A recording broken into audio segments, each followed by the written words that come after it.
Welcome to Unapologetically Sensitive, a place to find connection and a sense of belonging, where you can learn, relate, laugh, and maybe even live a bolder, brighter life. I'm your host, Patricia Young.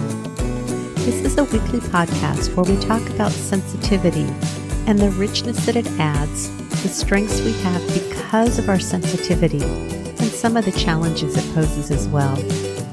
The information in this podcast is not a substitute for help from a licensed mental health professional. Hey there, to the creatives, healers, sensitives, and deep thinkers. I think you're really going to enjoy today's show. I'm talking with Hannah Kuglen, who's a relationship coach, and she is in San Diego. She was gifted a registration to the Online HSP course. She came to one of the local San Diego meetups that I have for HSPs, and she won the drawing for the course.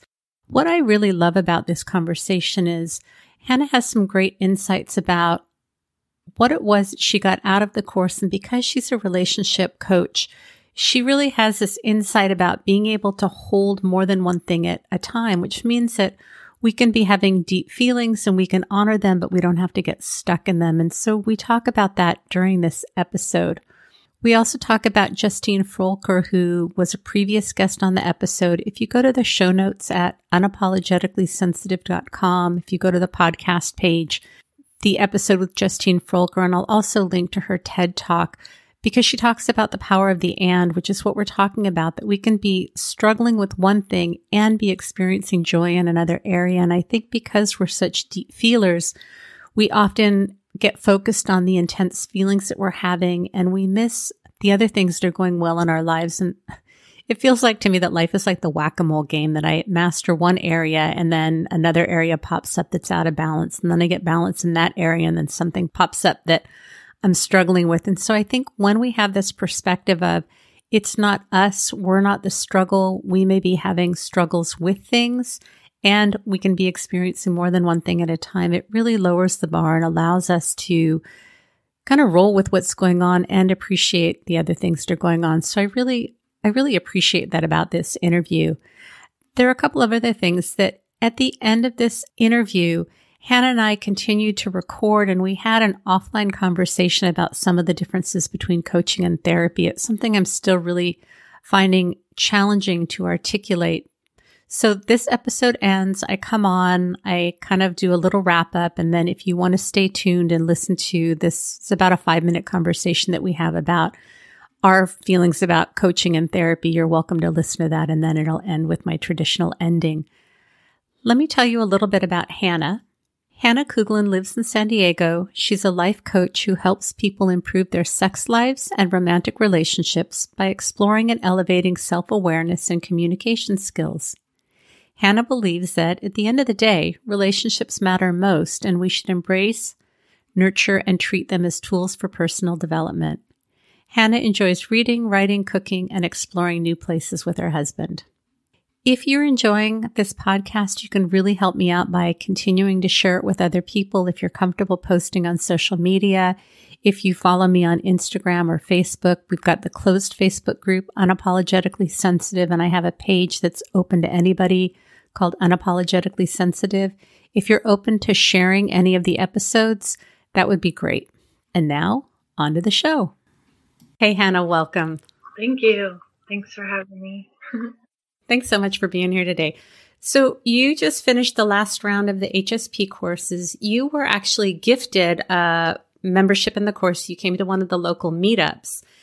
I think you weren't even sure if you're a highly sensitive person. Is that correct? Yeah, I was just looking for meetups for events that resonated with me, and I saw that, and I hadn't heard of the highly sensitive person, but I thought it sounded very interesting and it resonated with me. So when I got gifted the registration, it kind of felt like a synchronicity to me, because I've been on this personal development journey, and I was like, I'm just going to do it. I've done like a little bit of research throughout the course, and I took the test.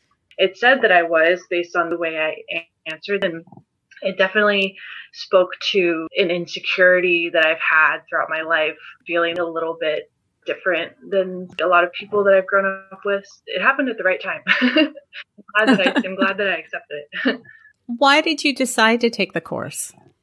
initially it was because going to the group felt very comforting, and I enjoyed talking to the different people. It just felt like a good group of people. I initially started because I wanted to do some like more personal development and learn more about it and see if it was something that I could apply to my life. And it kind of felt like group therapy almost. And I've never really done something like that. So it was kind of cool to have a group of people who were just like genuine and authentic and being led by you and having the camaraderie. Mm-hmm, mm-hmm. So I just want to clarify what I'm hearing you say is when you came to the local San Diego meetup, so that's when you felt that sense of connection and it made you want to experience a little bit more of that. Is that correct? Yeah, because I wasn't sure and I hadn't taken that test yet. And I was just kind of exploring. Everyone was still very nice. And it just felt like a good sense of community. And I wanted to see like what other kind of people would be in the group. Yeah. And then I just want to clarify for the listeners, because this is important to me, that it's not group therapy, that your experience may have felt like group therapy. I'm not trying to take that away from you, but just because this is not a therapy group, it is to learn about the trait of being an HSP and what I think is a very supportive environment. There's a lot of psychoeducation. We definitely talk about what comes up for you. And if something came up in our weekly meeting, we talked about it. So there's a lot of psychoeducation and processing, but I just want to be really clear with people that this is not group therapy, and that's not to shame you. I just feel like because I'm doing this under coaching, I just like, let's keep everything real clear. Yeah, no, that's fine. I understand that. And I feel like therapy is like a term that is kind of thrown around because coaching isn't as well understood yet these days. Right.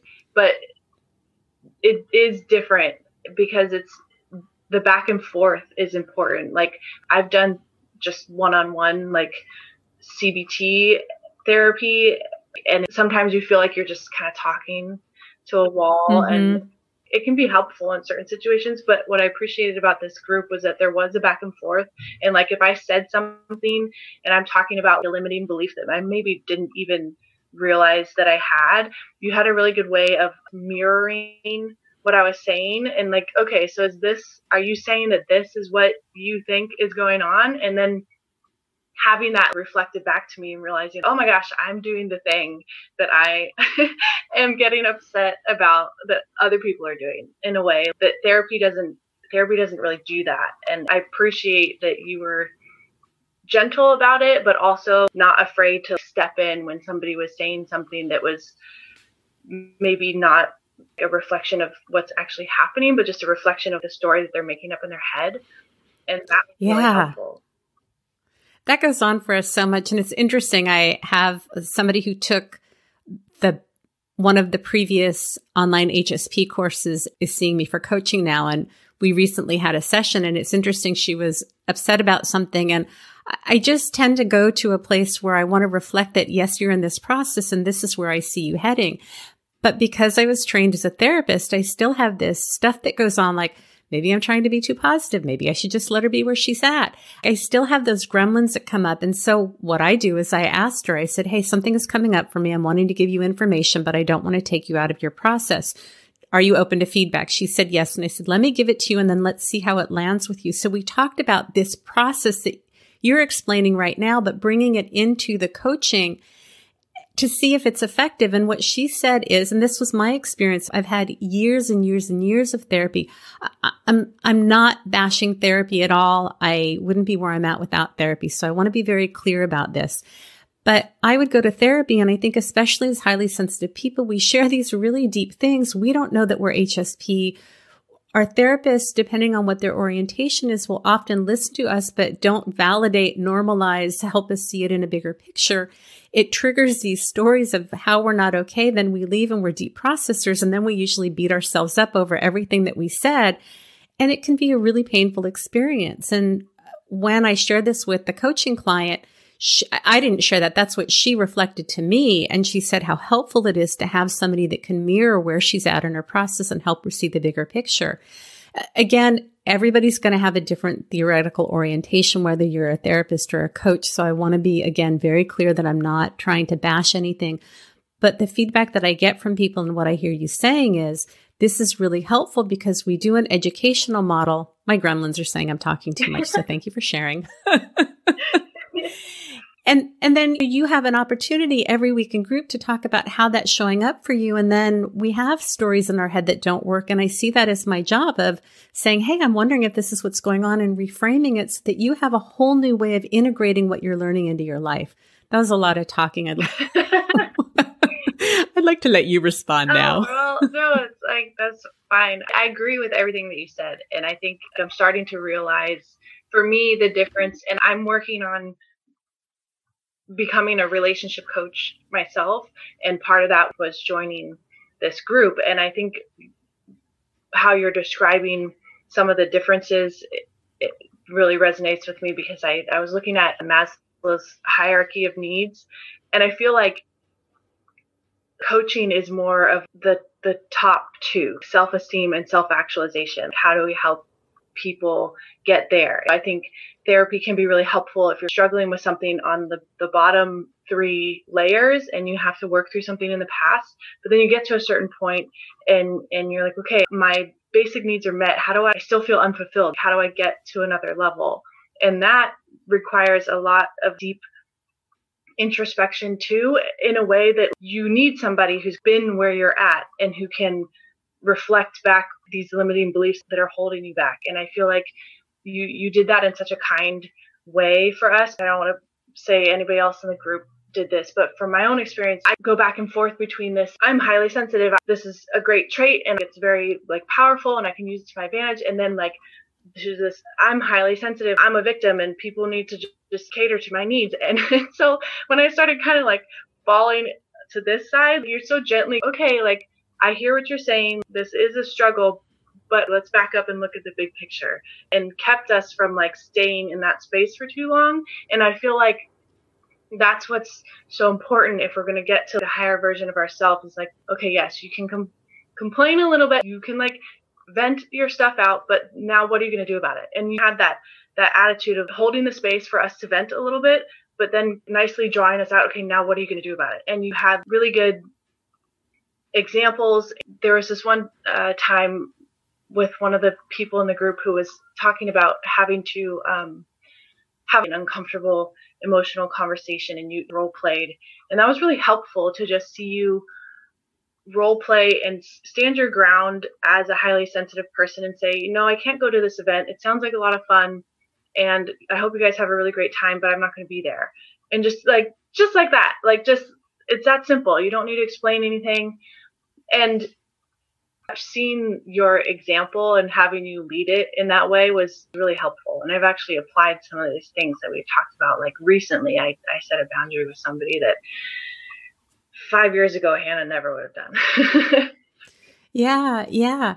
And did you feel comfortable when you set the boundary? Yeah. I mean, in the moment, it was uncomfortable saying it, but afterwards I felt relief. And my friend who I was talking to only applauded me for it and said, thank you for sticking up for yourself. And thank you for being honest with me and not holding in this feeling. And it only made our relationship stronger.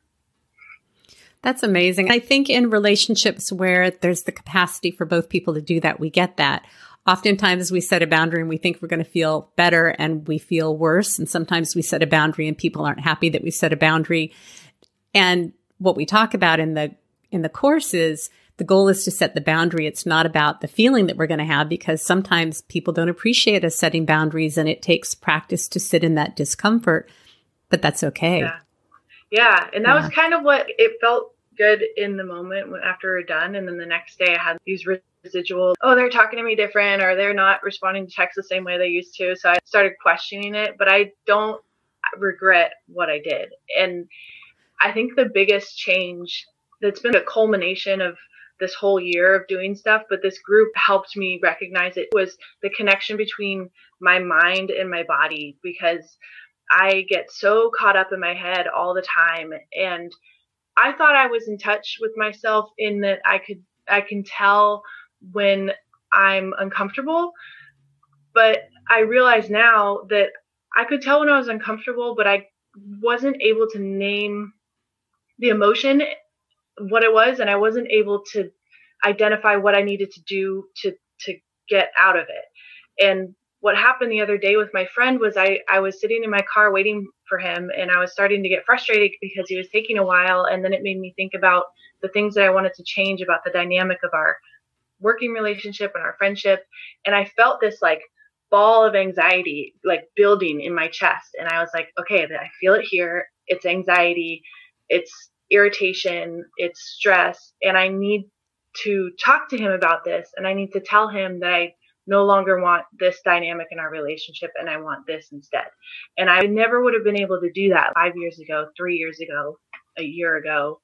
Just recognizing that the connection there, that has been huge for me. So what helped you get that connection? And what I didn't tell you before we record is, even though I swear like a sailor in the group, I don't swear on the podcast. Okay. So we have to keep it clean. Okay. How was it that you were able to get to that place where you identified what was going on in your body and you used that as a way to help you know that something needed a change?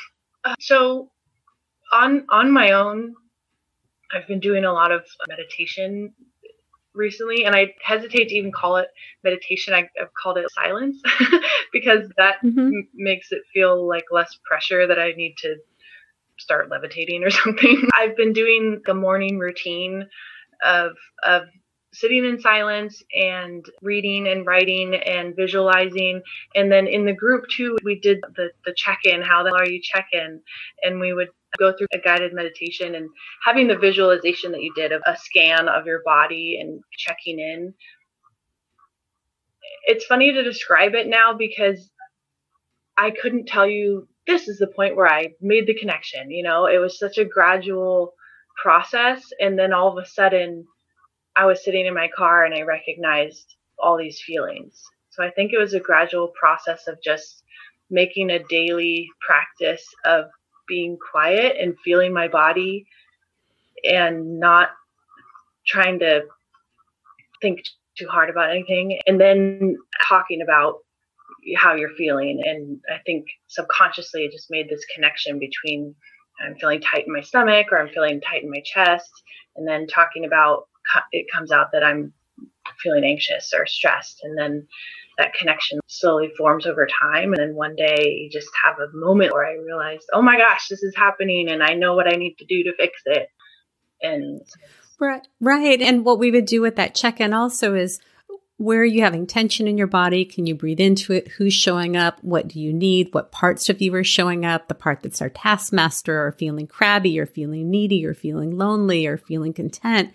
And what is it that you're needing? And we often don't get to learn how to check in with ourselves. Often for many of us, to survive, we needed to live from our neck up to be in our head because feelings weren't okay in our family of origin. And so learning to make that connection, and what I hear you saying, and why I set the course to be 10 weeks, is it really gives people the chance to practice, to learn skills, bring it back to group, learn some skills, bring it back to group. And what I hear you saying is that then it became something that you did automatically. You weren't even thinking about it, which is often the challenge in trying to share what happens in the course, because we're integrating so much stuff. It's such a natural way. It's sort of like how we learn to walk or tie our shoes. It's not like we think, well, I sat down and my mom showed me how to, or my dad showed me how to tie my shoes.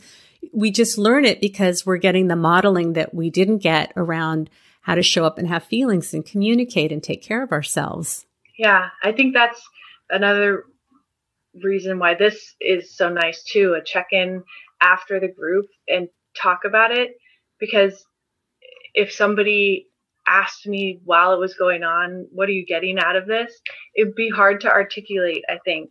And now that I'm looking back on it and I'm thinking about what changes I've seen in my life over the last 10 weeks, and even just compared to over the last 10 years, it feels like nothing's happening, and then all of a sudden a huge change is, and then you think, wow, who is this person? And it's a culmination of all these things. I'm so glad that I got that gift because I had been trying to follow the little synchronicities in my life at that point. I think I just need to do this, and it really was like the cherry on top of the work that I had been doing starting in January. Yeah. I think it's been 2 weeks since the course ended. Is that right? It's either 2 or 3 weeks. Do you know? 2 weeks. Yeah. Okay. What have you noticed in retrospect now that you've had a little bit of distance from the last meeting? I think the biggest thing that I've noticed is that when I start to feel stressed out and when I start to feel like I'm not doing enough and my little gremlins are telling me that I haven't accomplished enough and I'm not contributing enough, is recognizing if this is a little gremlin in my head, there's also a little cherub on the other side who's like, I love that. A cherub and a gremlin. I love that. and he's like, hey, it's not, this isn't going to last forever.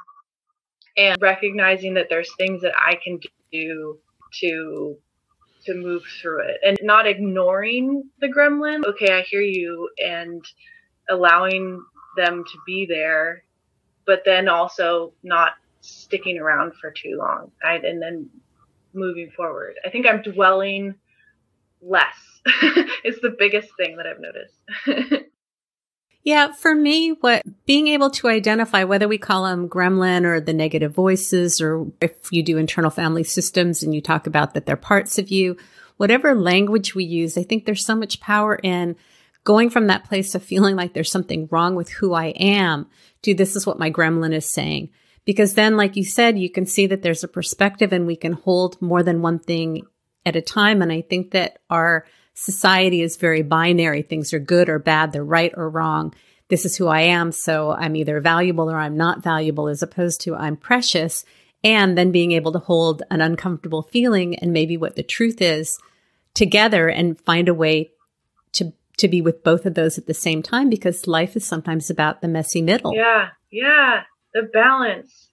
I had this experience the other day where I was talking to another coach, friend of mine. He's been coaching me for a while, and I was going off in this spiral, and he stopped me and he said, just sit here. We were in the same room together. He said, just sit here and look at me. And we were just looking at each other's eyes, and I started crying, and I was just being seen and not saying anything. I felt the sense of if I was the scale and I was holding the chaos of life and the silence and peace in one, and this is where I'm supposed to be. I've been learning through this group, and what I feel like the message is that learning how to be that scale. You don't have to sit on one side or the other. You can just hold both, and it's okay and necessary to have the chaotic and the silence and the peace. Yeah. I love, and I'm making a note right now that Justine Frolker was a guest on the podcast, and she has a TED Talk I think it's called The Power of the And if I remember, I will put it in the show notes. And that's really where I got this concept of being able to hold on to more than one thing at a time. And it has been so incredibly powerful, because I think we have this idea that if I learn how to manage, if I get all the right tools, then I'm not going to struggle and life is going to be blissful. And if we're going to be alive, we're going to be having feelings, but it doesn't mean that we have to get stuck in them or that it has to ruin our lives, that we can feel uncomfortable and see what's working and move through it. And I think when we're able to do that and it's not a perfect practice, then we don't suffer anymore. Yeah. I appreciate hearing you say that, because I think you just articulated something that's been a feeling. The more I learn about self-development and who I am and being, the best version of me, the part of the voice in my head says, okay, now you figured it out.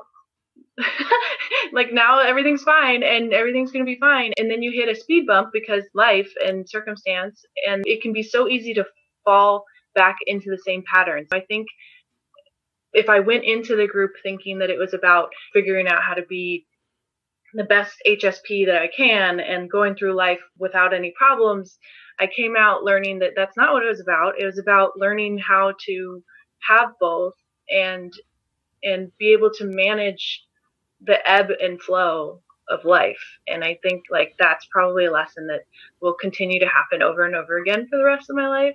So having reminders like this, that you can have both and you need both in order to feel like joy and elation and all these super big emotions, you have to also feel the negative ones too, but they don't have to hold you captive forever. And I think that's the biggest lesson that I take out of this, is how to sit in that uncomfortable feeling and not have to remain there forever.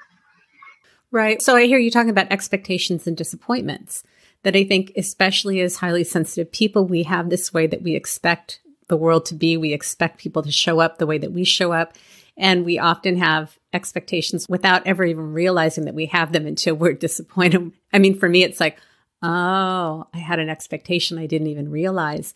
And one of the challenges that I'm having around doing these interviews with past participants is people are saying such positive things about it that I'm really having this concern that people are going to sign up for the course expecting that they're going to have these amazing connections with people, that they're going to have these blissful experiences.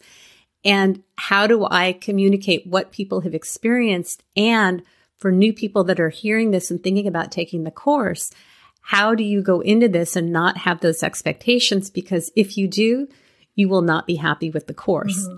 And what I've really been thinking about is what my wish would be is to think about what is it that you're hoping that you're going to get out of the course. And what I would imagine is I'm not going to feel intense feelings. Things are going to be better. I'm going to feel better. I'm going to connect with people. I'm going to make lifelong friends. That is such a setup for feeling disappointed and frustrated. And what I've been thinking about is I think that if people go into this with the willingness to share what's going on with them, to be open and curious, to learn more about themselves and how they show up in the world, and to really focus on the process, what goes on, what works, what doesn't work, where do I struggle? And if that is the focus, then whatever happens outside of that will be a benefit. And I really have concerns about people hearing about your experience and thinking, I'm going to have the same experience. It's like when someone tells you about how fabulous a movie is. And so you go in waiting for it to be fabulous and you feel like that wasn't very good, because had you gone in not having any expectations, then it creates room to have an amazing experience. Yeah. Yeah, I agree. I think that it's important to remember that we're going to find a perfect cure and you're just going to be happy all the time, because we wouldn't know what happy is if we didn't know what sad was. The scale analogy is helpful for me, but also I think about like a seesaw, and my goal is to be happy as much as possible and to really experience and dwell on those emotions. Then I have to be willing to go super deep too, and go down and investigate the things that are scary, and be willing to do that and to cry in front of a bunch of strangers and to have these really uncomfortable feelings too. I would emphasize that to anybody who wants to join the group, is that if you really want to get a lot out of it, if you really want to come out feeling like a stronger person, you have to be willing to break down a little bit, and you have to be willing to explore some of these uncomfortable feelings and to sit in it long enough to realize that it's not going to kill you. Did you ever feel that I wanted you to do that? What I'm imagining is somebody listening to that and going, no, that I'm not going to do that. And so I want to give whoever's listening and thinking about this. Did you ever feel a pressure from me to have to go deep or share, or did that come from you? I feel that pressure from myself, because I know, just because of balance, I know that I'm such a deep feeler. I mean, I'm going to cry anyway. I told everybody that when I started. I was like, I cry over everything, so I'm going to cry. And so I did. But for me, in my own healing and what I've learned, is that my goal in life is when I experience joy, when I experience happiness, I want them to be big. I want them to be huge. And I've always felt like when I'm sad, I'm very, very sad. And when I'm happy, I'm really, really happy. And I know that the only way I can continue to feel that much joy is if, when I am sad, that I go into it and I really feel it. You don't have to do that in the group. You can sit and you can listen to people and you can ask for advice and you can go as deep as you want to. But for me, I knew for myself, if I was going to get as much out of it as I want to, then I have to be vulnerable and I have to say things that, like, I'm not sure if people are going to be offended. And I'm not saying that everybody has to do that, as that was just my experience. And I appreciated that whatever I did say, you were open to it. And even if, if I had some ideas that may or may not have been the way that somebody else would have expressed them, like you were very welcoming to everybody's emotions and everybody's comfort levels. And that made it easy for me to express myself in the way that I wanted to. Yeah. Without going into content, because I don't want to do that, there were some things that were shared in the group that just are outside of what I experienced. And I was able to say, I just want to be transparent that this is what comes up for me because this is out of my experience. And if I'm not responding, it's because I'm kind of having a lot of my own internal reactions. And the feedback that I got from the group was that that felt very supportive because we kind of went to some places that I don't think I've ever gone before with clients. And so again, I'm trying to be respectful and not say too much, but yeah. And I appreciate that so much too, the way that you responded like that when you just were very open and honest about how you felt. Like, this is coming up for me because of my own experience. I never felt a sense of judgment or projection. And if you were feeling something, you prefaced it with, am I projecting this, or is this a true feeling that I'm sensing from you? And it was always very honest and genuine. And that is all that I ever want as a person. And I think now as an HSP, knowing that that's part of my life, I think that's what I've always wanted from people, is just be honest with how you're feeling. Like, I can tell when you're being disingenuous. Like, I can tell that you're mad at me and it's not because of what I've done, it's because of how you feel. And if you could just own that, like, we could have such deeper connections with people. And so I truly appreciate how in touch you are with where you're at and how willing and vulnerable you are to share that with us. I think it made the group a lot stronger and more effective.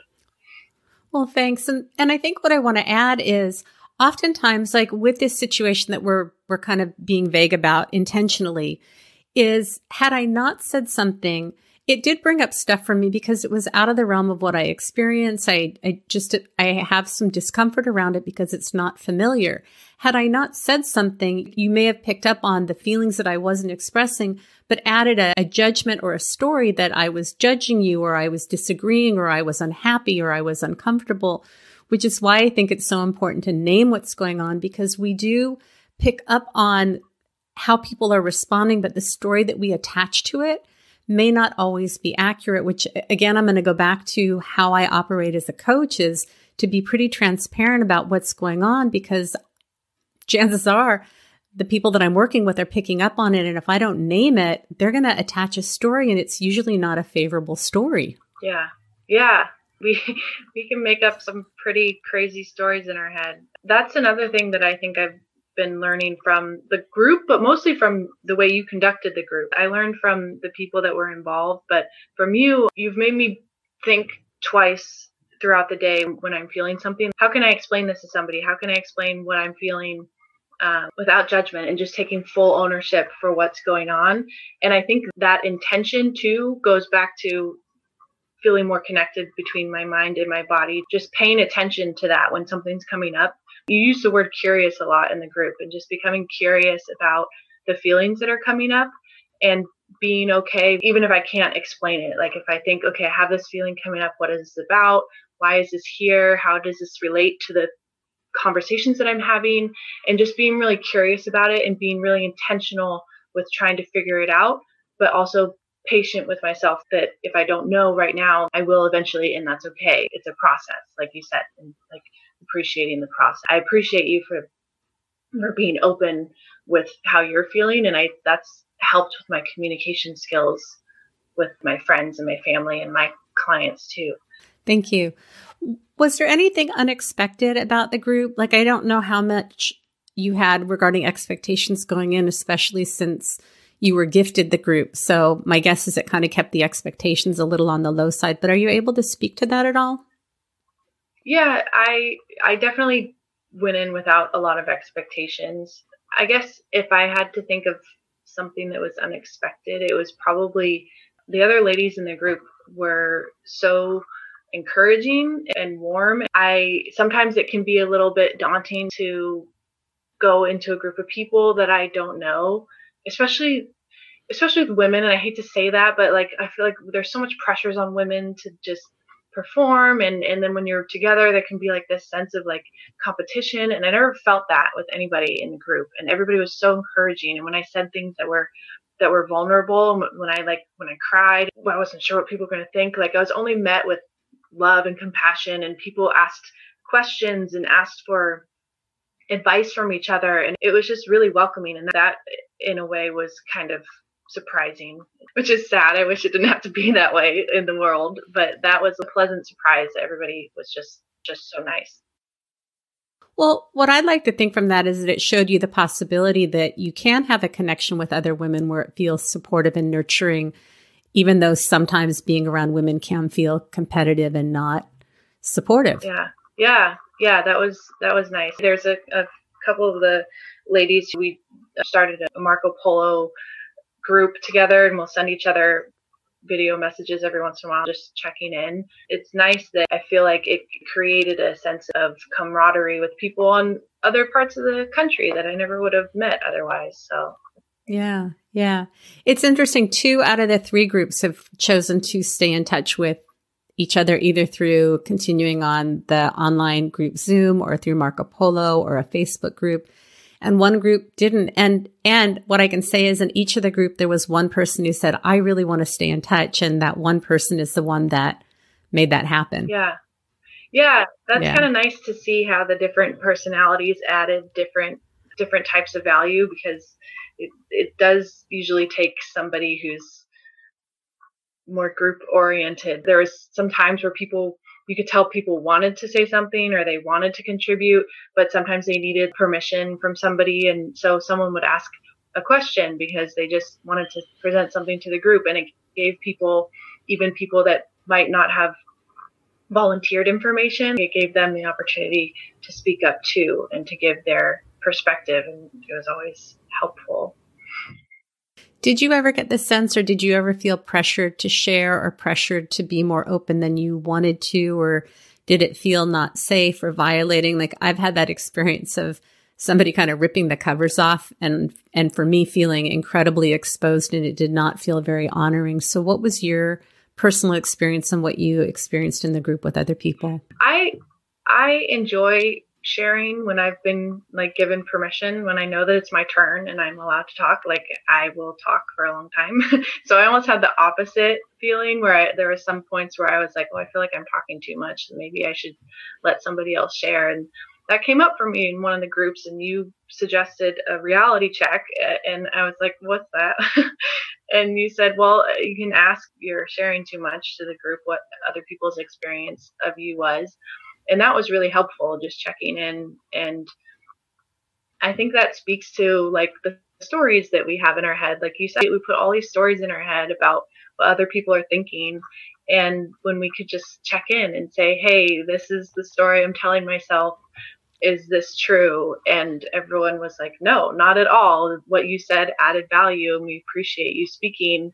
And we also had turns to speak too. So you weren't talking too much. And I think all those little tools that you put in there, that was another thing that I liked, is that you had so many little tools that you taught us to use in a way that it wasn't so structured that it was like, you need to do this, this, this, and this, and then you'll be a perfect person. It was like you did them in a very contextual way, and it was organic. As issues came up, you suggested certain things.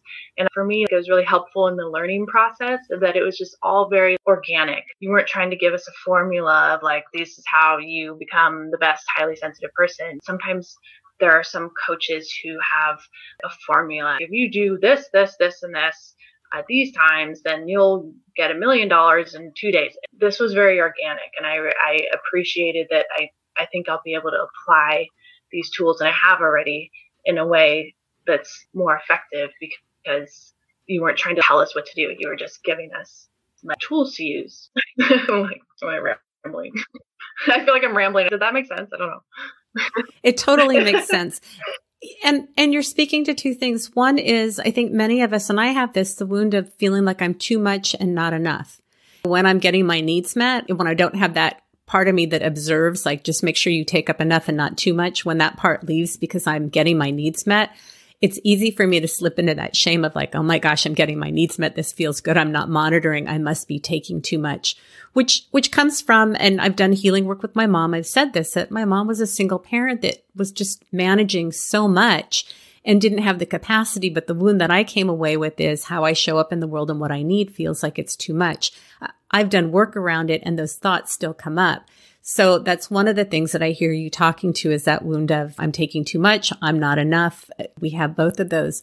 And the other thing that you mentioned, that part of how I work is just showing up and seeing what comes up. That as highly sensitive people, I think, again, this is that living from the neck up, that many of us weren't allowed to be in touch with our feelings, our emotions. We had to shut it down. So we're very intellectual. So we tend to look for, give me some tools, tell me what I can do so I can fix this and have the life that I need.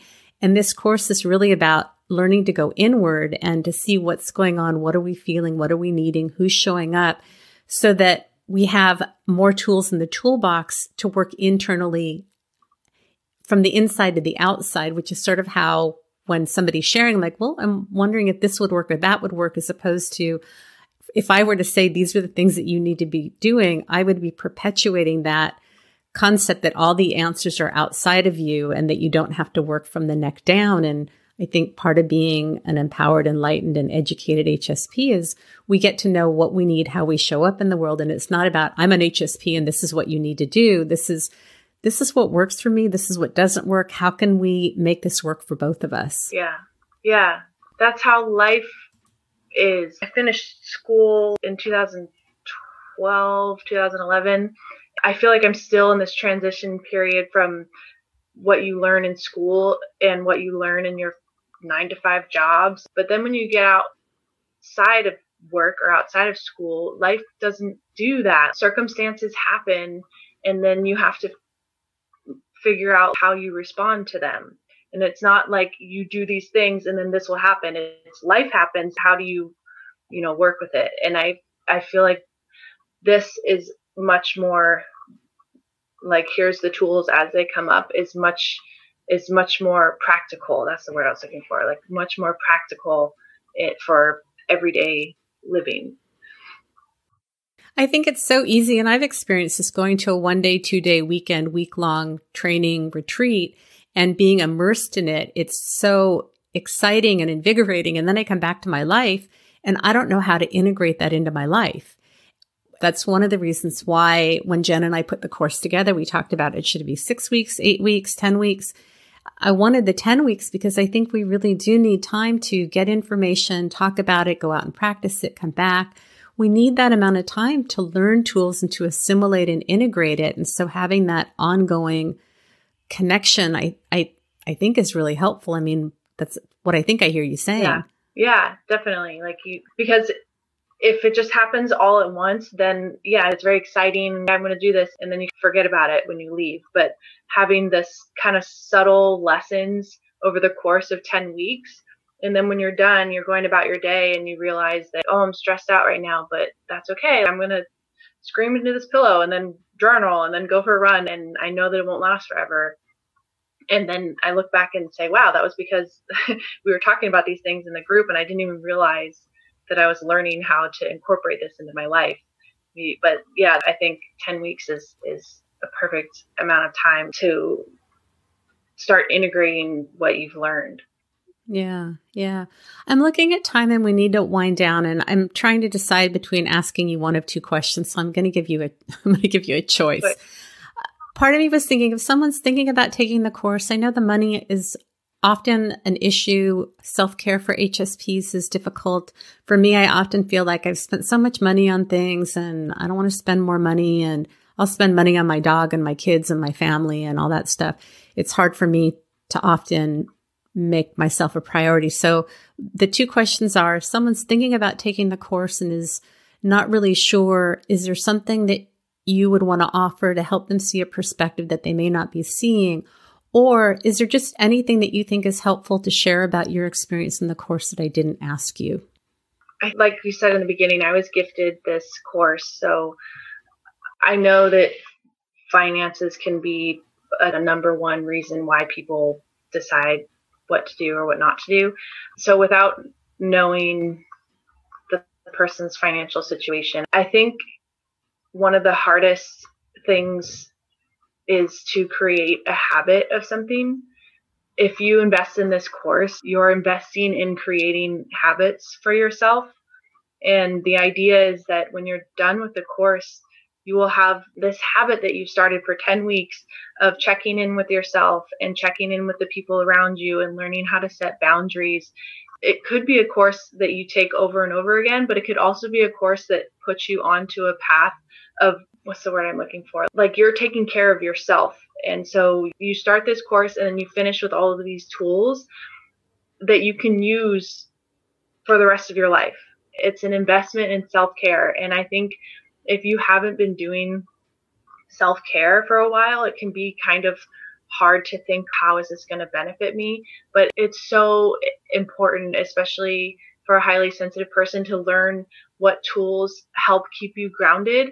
And all of the issues that have come up in my life of being highly sensitive and feeling like I'm too much or too little, or feeling like people don't understand me and that I get too wrapped up in things, like these grounding tools and these lessons that I've learned over the last 10 weeks are something that I'll continue to use. And it's something that only make me a stronger person over time. You can't really think about it as, I'm spending all this money right now. If you stretch out how much money this costs for the rest of your life, what are you willing to invest in yourself? Like a couple pennies a day? What you get out of it is so much more than what the upfront cost is. And I think it's hard to quantify because it's your life. But I feel so much more confident now than I did 10 weeks ago. And that for me is worth it 10 times over. Because if I think about my whole life and what if I had been given these tools when I was a kid, where would I be now? And I'm happy with where I'm at, and I'm excited to see where I'm going to go. Yeah, it's a lifelong investment. So you can't think of it as one payment now. You have to think of it as, how is this going to affect your entire life? That's great. I also do have a money back guarantee. There are some provisions around it. If you're interested, you can go to the website at unapologeticallysensitive.com and go to the HSP groups page. But I like that perspective. I think that's a great way. I love asking people that because everybody has a different perspective and something to offer. Mm-hmm. Yeah. We need to wrap up. Is there anything else that you want to share before we go? No, just thank you. Thank you for putting this on. And I had a really great time, and I met a lot of really great people, and you've inspired me for my own coaching practice and taking bits of how you lead a group and how you're vulnerable, who you are. I appreciate you, Patricia. Thanks for doing all this. Oh, you're so welcome. Thanks for taking time to jump on with me today. I really appreciate it. Of course. All right. Have a good one. Hey again. I hope you found this episode helpful. I really did enjoy the depth of the conversation that we had. If you're interested in taking the Online HSP course, there are a couple of things that you can do. You can go to unapologeticallysensitive.com, go to the HSP group page, and there's information at the very bottom of the page is a tab for registration.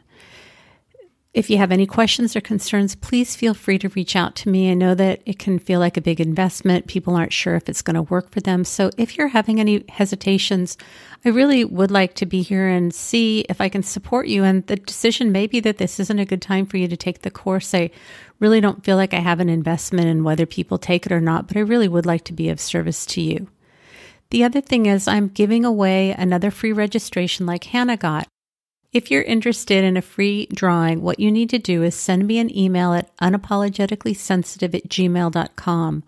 This is really important. You've got to tell me which of the 4 groups you want to be in because that will make a difference. I want to make sure that I have space for you in that course.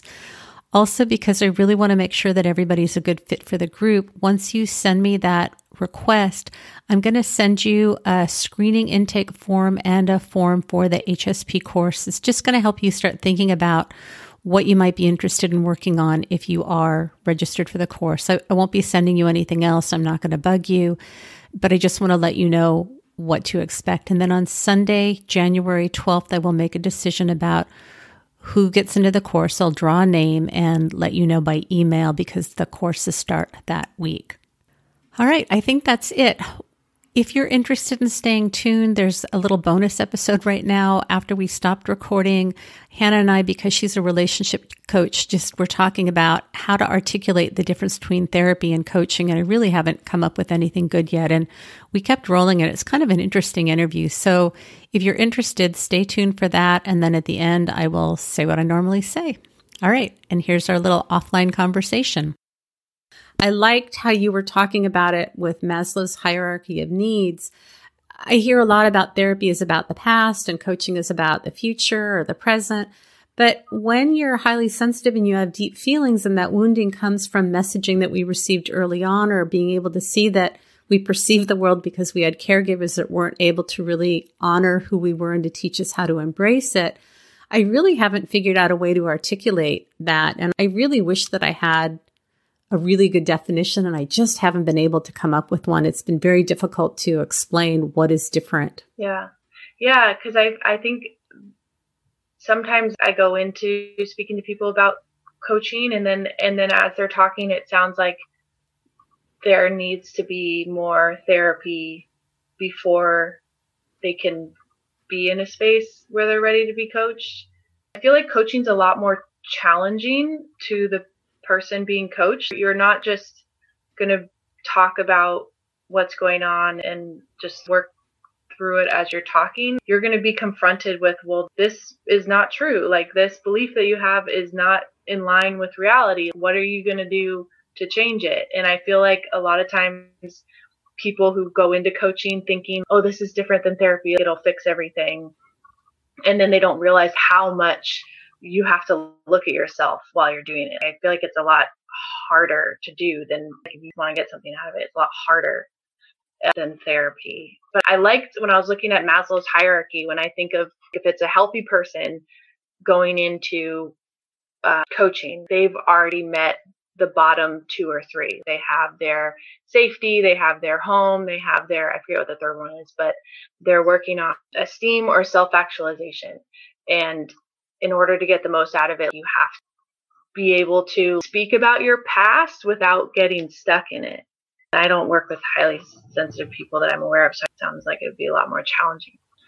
Yeah, I think because words are so important, being able to describe what I do is so important, especially because I work online. You had to be stable and no suicide attempts, or at least none recently, and you need to be functioning relatively well. It's okay to have some wounding, but you've done the majority of your healing, and there may be areas where you're getting tripped up.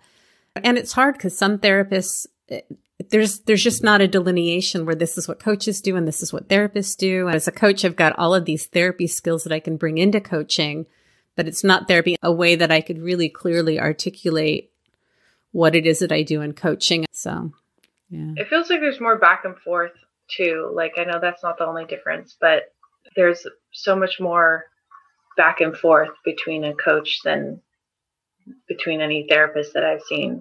I heard this analogy one time of somebody who's a coach, and she talks about, we use the term mirror a lot, but she said, you're not really a mirror because a mirror is happening in real time. A coach is more like a video recording. Like, I'm recording you speaking and then I'm playing it back to you, because when you watch yourself in the mirror, you're still seeing it in real time. But like when you see your recording of yourself and you see, oh my gosh, that's what I sounded like. Oh my gosh, that's what I'm saying. That's my view of the world.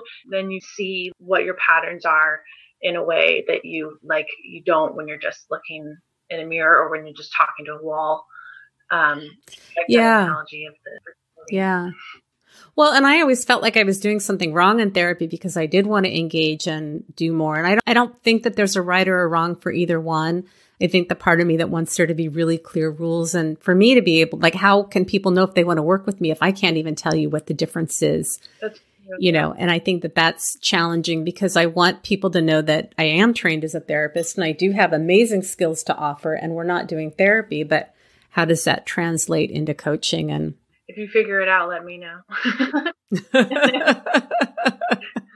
I know I have an episode coming out where I'm talking with someone who's a therapist turned coach, and the conversation just gets really messy because every time I have an agenda around discussing it, it just goes south. And like, we just kind of say like, okay, I have an agenda, we'll just leave this in. I recorded the episode a couple months ago, so it'll be interesting. I'll have to listen to it before I release it because I totally want to delete it, because anytime I have an agenda, it just totally screws up what's going on.